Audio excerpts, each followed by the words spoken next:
بسم اللہ الرحمن الرحیم۔ عظیم پاکستانیوں، عوامی عدالت سے ڈاکٹر حفیظ کیسر کا سلام۔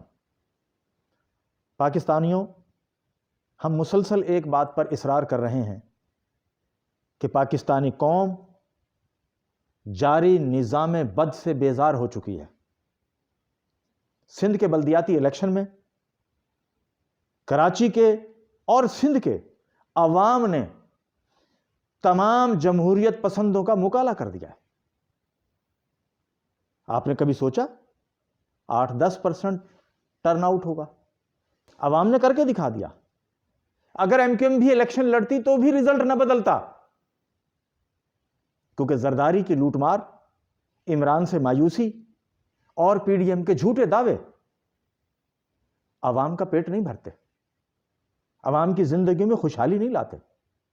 پی ڈی ایم کے سربراہ مولانا فضل الرحمان نصیحت کر رہے ہیں کہ اگر فوج مثبت کردار ادا کرے تو ملک میں خوشحالی آ سکتی ہے۔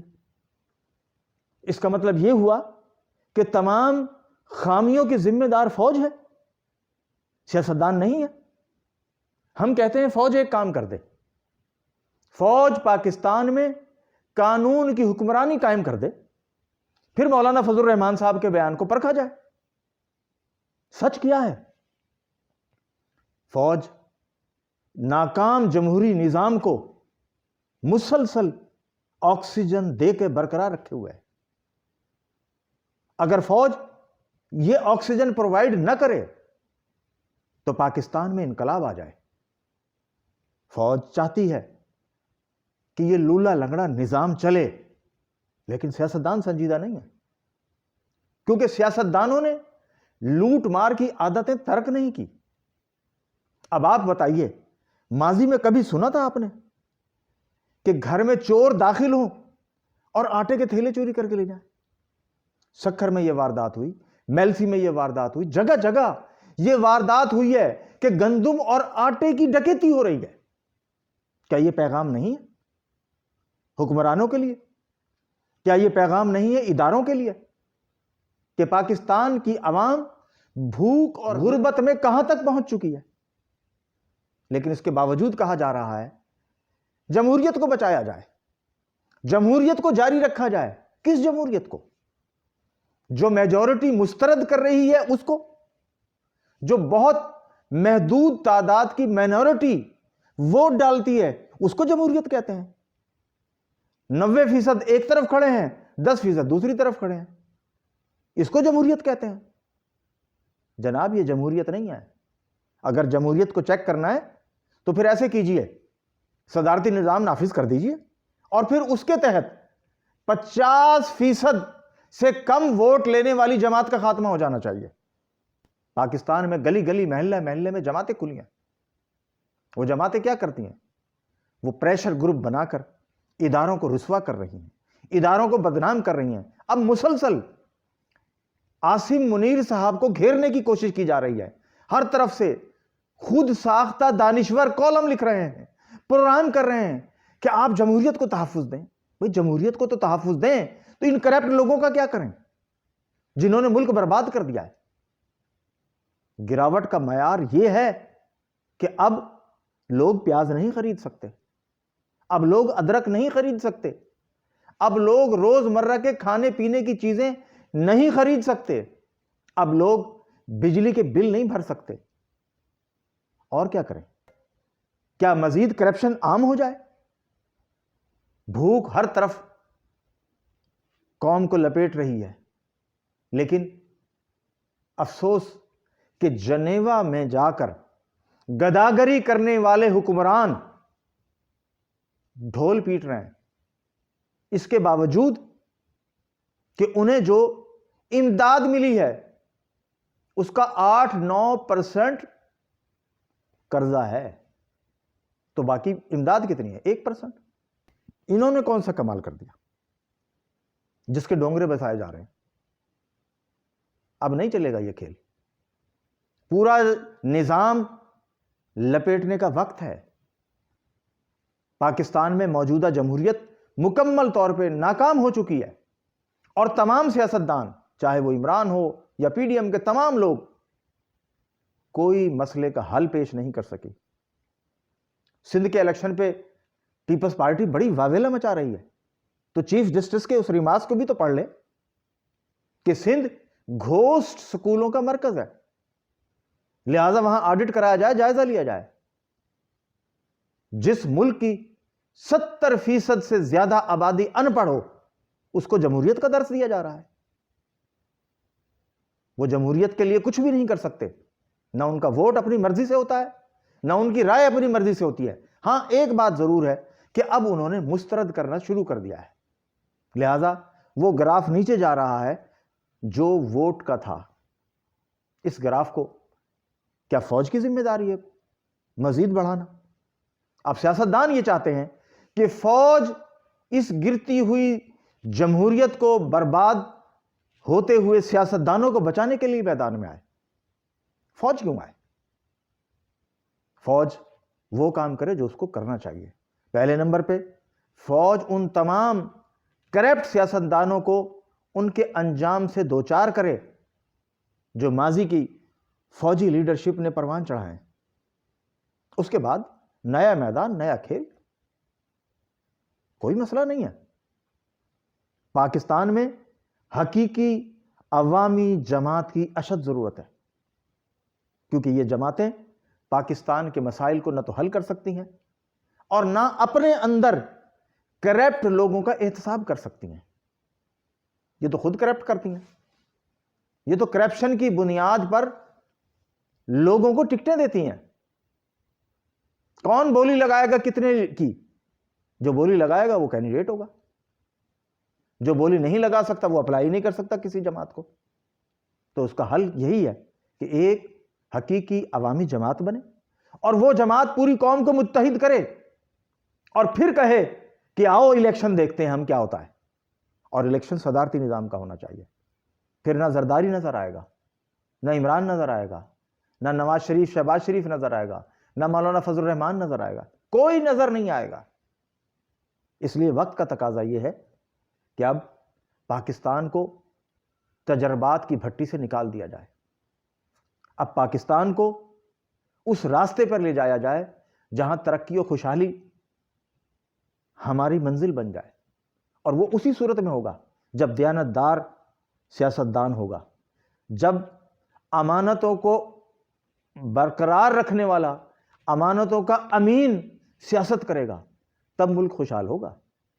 اگر ایسا نہیں ہوگا تو آپ جب مرضی الیکشن کرا لیں، بار بار الیکشن کرائیں، یہ نظام بد کا الیکشن پاکستان میں مزید بحران لائے گا.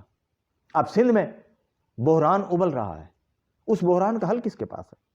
یہ کہتے ہیں فوج کے پاس ہے. ہم یہ کہتے ہیں کہ پہلے سیاستدان جو نام نہاد سیاستدان ہیں ان کو نااہل ڈکلیئر کیا جائے، ان کو نااہل قرار دیا جائے، پوری سیاسی جماعتوں کی ناکامی کو اعلانیہ تسلیم کیا جائے، اس کے بعد الیکشن کی بات دیکھی جائے گی. فی الحال روٹی کا مسئلہ ہے، روٹی کے بارے میں سوچیں. آپ کو معلوم ہے سری لنکا میں 50% فوج کو کٹ لگ گیا ہے. تو پاکستان کے ساتھ جو کھیل کھیلا جا رہا ہے اس کا انجام کیا ہوگا؟ اس پہ غور کرنے کی ضرورت ہے. اس کا انجام بھی یہ ہو سکتا ہے کہ پاکستان سے کہا جائے کہ ایٹمی صلاحیت مائنس کر دیں، پھر کہا جائے کہ پاکستان کی فوج کو کم کر دو کیونکہ تم تو روٹی ہی نہیں کھا سکتے. تو جو قوم عزت کی روٹی نہیں کھا سکتی اس قوم کو کیا حق ہے کہ وہ اپنی فوج اتنی رکھے؟ قصور کس کا ہے؟ عوام کا، فوج کا، عدلیہ کا یا سیاستدانوں کا؟ تمام تر قصور سیاستدانوں کا ہے اور ہماری عدلیہ کا ہے، کیونکہ عدلیہ جب تک سزائیں نہیں دے گی مجرم کو اس وقت تک ملک نہیں سدھرے گا. بعض لوگ کہتے ہیں کہ عمران کرپٹ ہے، نواز شریف زرداری نے مال لوٹا ہوا ہے، عمران بد کردار ہے، وہ مال لوٹنے والے ہیں. ارے بھائی چاہے جرم چھوٹا ہو یا بڑا، مجرم کو سزا ضروری ہے. اگر مجرم کو سزا نہیں ملے گی تو جرم پھیلتا جائے گا. میں آپ کو ایک تاریخ کا واقعہ سنا دوں کہ ایک بادشاہ شکار کے لیے جنگل میں گیا. بیشتر لوگوں کو پتا ہوگا, فارسی کی کتابوں میں لکھا ہے. اس نے کہا فوج سے جاؤ نمک لے آؤ. فوجی نے, اور قیمت لے کے آنا, قیمت دے کے نمک لانا. فوجی نے کہا جناب نمک جیسی معمولی سی چیز. تو بادشاہ نے کیا کہا؟ اس سلطان کے تاریخی الفاظ ہیں کہ بادشاہ نمک کا کہتا ہے اور سپاہی بستیاں اجاڑ دیتے ہیں. آج پاکستان میں کوئی ایسا شخص ہے جس کو آپ لیڈر کہہ سکیں اس کردار کا, جو امانتوں کا امین ہو, جو اس قدر محتاط ہو کہ نمک بھی خرید کے لینا ہے؟ اس پورے پارلیمانی سسٹم میں کوئی ایک کریکٹر مجھے بتا دیجیے. جب پارلیمان ایسے لوگوں سے بھری ہوئی ہے کہ جن پہ ایک آدمی بھی ایسا نہیں ہے, تو پھر بیوروکریسی کو کون سدھارے گا؟ آپ کہتے ہو فوج خراب ہے, فوجی جرنیل کرپشن کر کے گئے ہیں. تو جس دن سیاستدانوں نے کرپشن چھوڑ دی, پارلیمنٹ باکردار لوگوں پر مشتمل ہو گئی, اس کے بعد کوئی ادارہ کرپشن نہیں کر سکے گا, کسی ادارے کا کوئی افسر کرپشن نہیں کر سکے گا. لیکن پرابلم کیا ہے؟ پرابلم یہ ہے کہ یہ لوگ پارلیمنٹ میں جاتے اس لیے ہیں کہ کرپشن کریں. اگر ایک ایک وزیر کی کارروائی کا ریکارڈ پبلک کر دیا جائے تو پتہ چلے گا کہ پاکستان کے بحران کے سبب یہ لوگ ہیں. ہمارے خلاف باہر کی سازشیں کامیاب نہیں ہو رہی, ہمارے خلاف پاکستان کے اندر سے سازش ہو رہی ہے. اور وہ کون کر رہا ہے؟ وہ یہ لوگ کر رہے ہیں جو پاکستان میں جمہوریت کے چیمپئن ہیں.